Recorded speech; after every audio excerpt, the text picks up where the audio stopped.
The Cagots of France. In my last two essays, I discussed the social evil of untouchability prevailing in India and Korea. Now, in this essay, I would like to discuss the Cagots, who were a persecuted minority in France and in the north of Spain. One can say that the Cagots fall into the category of untouchables, equivalent to the Dalits of India and the Baekjung of Korea.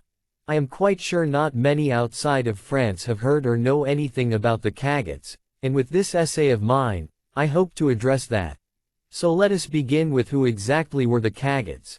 As mentioned above, the Cagots were a group of people primarily from the west of France and the north of Spain, who were historically persecuted and discriminated against by the members of normal society. The Cagots are said to date back to as far as 1000 CE as per the most recent and updated evidence we have managed to acquire. Mainly found in the regions of Béarn, Brittany, Gascony, the Navarrese Pyrenees, Aragon, Asturias, and the Basque provinces, the Cagots were called by different names depending on the region where they lived. For instance, in the regions of Armagnac, Anjou, and Languedoc they were called Capots or gens des marais, meaning marsh people. In Bordeaux, they were called Cagots or Ladres. In the Spanish Basque country, they were known as Agots. In the French Basque country, they were known as Agoth or Agatac. And in Brittany, they were called Cagots. Unfortunately, the origin of the term Cagots, as well as the origin of the people referred to as Cagots, remains uncertain and is still debated among scholars to this day. Needless to say, due to the lack of evidence regarding this subject matter, several theories and legends have sprung up to explain the origin of the Cagots. But more on that later. Historically, the Cagots were victims of several discriminatory practices. They were restricted to a limited number of occupations such as carpentry, woodcutting, butchering, rope-making, weaving, blacksmithing, woodcarving, masonry, making and operating instruments of execution, etc. These occupations were looked down upon in society by the general populace and were considered impure and polluting, therefore resulting in the ostracization of the Cagots. The Cagots were prohibited from the following: touching food in the market, entering mills, selling wine and food, working with livestock, marrying a non-Cagot, joining the priesthood, entering public taverns, using public wells and fountains, having the same burial grounds as the non-Cagots, sitting with non-Cagots during a church service, entering a church through a door used by non-Cagots, walking barefoot on a common road, drinking from the same cup as non-Cagots, having a surname in registers and records as their names usually carried the term Cagot after their first name. Discrimination against the Cagots began from birth, when the baptism of a Cagot child could only take place at night and no church bells were rung to celebrate their baptism, as was done for non-Cagot children. Even at church, the Cagots were either not given the Eucharist or it was given to them with a wooden spoon. In many regions, the Cagots were expected to wear cloaks with yellow trim or clothes with a goose foot either sewn into it or attached to it in order for others to identify them as Cagots. There were several other such discriminatory practices the Cagots were subjected to. And due to all these restrictive practices and the limited number of occupations they were allowed to undertake, the Cagots found it impossible to integrate into normal society or find opportunities for advancement. All this led to them being socially excluded from society, compelling them to live in hamlets on the outskirts of villages. The Cagots were said to be found in over 137 villages and towns and were part of around 40% of the communities outside the mountain regions. They usually lived outside the town or village walls or across rivers, separate from the rest of the population.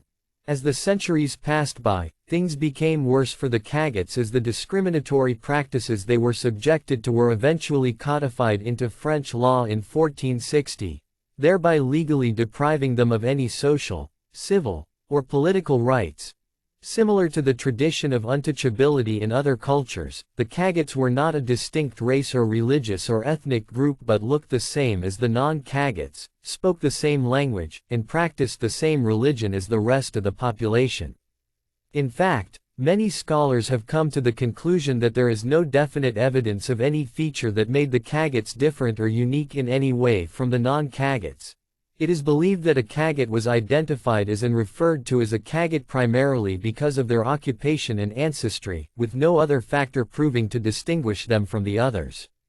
Again, much like the tradition of untouchability in other cultures, the descendants of Cagots were also identified as Cagots by birth, thereby limiting them to their few traditional occupations.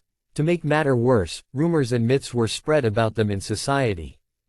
They were accused of being cannibals, heretics, sexual deviants, lepers, sorcerers, cretins, werewolves, or simply evil. They were also believed to be intellectually inferior to non-Cagots and thought to be afflicted with congenital disabilities. Many even believed that Cagots could make non-Cagot children sick merely by looking at or touching them. Such perception of the Cagots and the oppression resulting from it lasted up until the 19th century, when it began slightly changing and fading. Let us now take a look at the different theories and speculations put forward to explain the origin of the Cagots. Historically speaking, the origin theories for the Cagots go back to biblical times. According to one of the legends, the Cagots were descendants of the bricklayers who constructed Solomon's temple after being expelled by God from ancient Israel on grounds of poor craftsmanship. However, not many details are known about this legend. A slightly more detailed legend is that the Cagots were originally from Spain and were descendants of a Pyrenean carver who went to ancient Israel to cast Boaz and Jachin, two copper or brass, or bronze pillars that stood on the porch of Solomon's temple. While casting the Jachin, he was distracted by a woman, which resulted in an imperfection in the pillar. This imperfection led to his descendants being cursed to suffer leprosy. Many also believed that the Cagots were actually descendants of the carpenters who made the cross on which Jesus was crucified, which led them to be despised by society. Now, you might be wondering if any of these legends are true and accurate or not. In all likelihood, they are probably not true. These explanations seem to be more like myths and made-up legends rather than factual theories. There is no evidence whatsoever to support these explanations and no grounds to accept them as the truth. Needless to say, one must not take these explanations seriously. Another theory put forward was that the Cagots, who were commonly referred to as Cretans, Chistianos, or Shritines, happened to suffer from a particular form of leprosy or a condition quite similar to it, such as psoriasis during the medieval period. And as lepers were known as paupers Christi during this period, it is speculated that this gave birth to the confusion between the terms Cretans and Christians. If this confusion indeed did occur, then it could explain the similar restrictions and discriminations faced by both Cagots and lepers. And eventually, over the course of centuries, this confusion was what probably led to the belief that all Cagots suffered from leprosy and hence must be avoided. Even the Cagots who showed no signs of leprosy at all were considered lepers and were called white lepers who suffered from white leprosy. This also led to the belief in Navarre that the Cagots were descendants of French immigrant lepers. However, some edicts around the late 16th century make a distinction between Cagots and lepers, referring to them as different categories of undesirables or untouchables. Many tried to attribute a fixed physical appearance to the Cagots, such as by believing them to be either dark and of Arab descent or white with blue eyes and blonde hair of Germanic descent. However, this was proved to be false when it was discovered that the Cagots were a diverse group of people with diverse physical appearances, just like the non-Cagots. And since they could not be distinguished from the non-Cagots in physical appearance, rumors began circulating that the Cagots possessed webbed hands and feet, or either had only one ear or no ears at all, or that one ear was bigger or longer than the other. They were also believed to have goiters. Obviously, these rumors were just rumors and nothing more. The fact that the Cagots, who were persecuted for centuries, had no distinguishing physical or cultural, or religious features at all when compared to the non-Cagots, is exactly what makes their persecution even more surprising and unfounded, and unjust. The Cagots practiced the same religion as the non-Cagots in a particular region, which was mostly Christianity. In fact, the fact that the Cagots were referred to as Christianis, Christians, or Christia during medieval times gave rise to the theory that they were actually pagans who were early converts to Christianity, but continued to be discriminated against by the people who were converted later on due to their pagan descent. However, this theory too cannot be verified due to a lack of evidence. But if this particular theory were true, it is a shame to see how these early converts were treated by the church and by society in general. The church and the non-Cagot church-goers imposed strict, harsh, and humiliating restrictions on the Cagot church-goers. Apart from being required to use a low side entrance reserved for them and sitting on terrible seats, the Cagots were also prohibited from using the general holy water fonts used by the non-Cagots and were required to have their own fonts just for the Cagots. This rule was so seriously followed that it is said that on one particular occasion when a rich Cagot dared to touch the font reserved for the non-Cagots, his hand was cut off and nailed to the church door as punishment as well as a warning for the other Cagots. However, just as in the case of every historical subject, this particular theory is also often challenged by contradicting theories. Some scholars believe that the Cagots were possibly a culturally distinct community of woodsmen who were Christianized relatively late. Again, who knows the truth? We cannot say for sure. In 1515, after an appeal by a delegation of Cagots, Pope Leo X published a papal decree, asking that the Cagots be treated with kindness and equality as the other believers were treated. However, the decree resulted in no change of circumstances for the Cagots as the common people and the authorities ignored the decree and continued to discriminate against the Cagots. But as the years passed by, certain mild improvements in the conditions and treatment of the Cagots took place as examinations by doctors during various periods revealed that Cagots were no different from non-Cagots in any way and did not suffer from leprosy or any other disease more than the non-Cagots.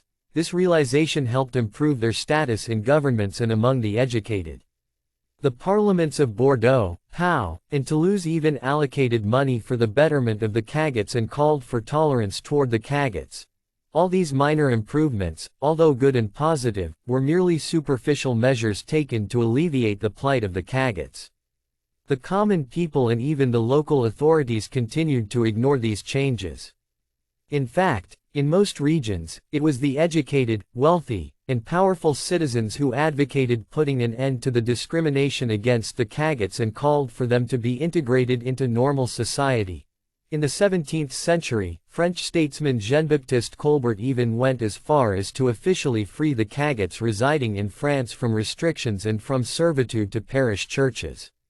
Sadly, this measure too proved useless. In 1723, the Parliament of Bordeaux took the bold step of declaring a fine of 500 French livres for any citizen who discriminated against or insulted Cagots or their descendants and gave strict instructions that the Cagots be treated with equality and be recognized as honorable citizens of society just like the non-Cagots in churches, government offices, galleries, assemblies, schools, colleges, etc. This strict instruction greatly helped to stimulate some improvement in the lives of the Cagots. By the end of the French Revolution, during which substantial steps were taken to end the discrimination against the Cagots, the legalized restrictions the Cagots were subjected to were brought to an end and the practice of excluding and persecuting them fell into decline. Although the stubborn common people of society tried to continue with this practice, its end was very near. By the late 20th century, this social evil had as good as come to an end, with very few occurrences taking place or reported. Fortunately, in today's contemporary world, the Cagots no longer exist as a separate social class at the bottom end of the hierarchy. And since the majority of them have more or less successfully integrated into normal society and have become a part of the general population, they no longer have to live in separate settlements across rivers or on the outskirts of villages and towns.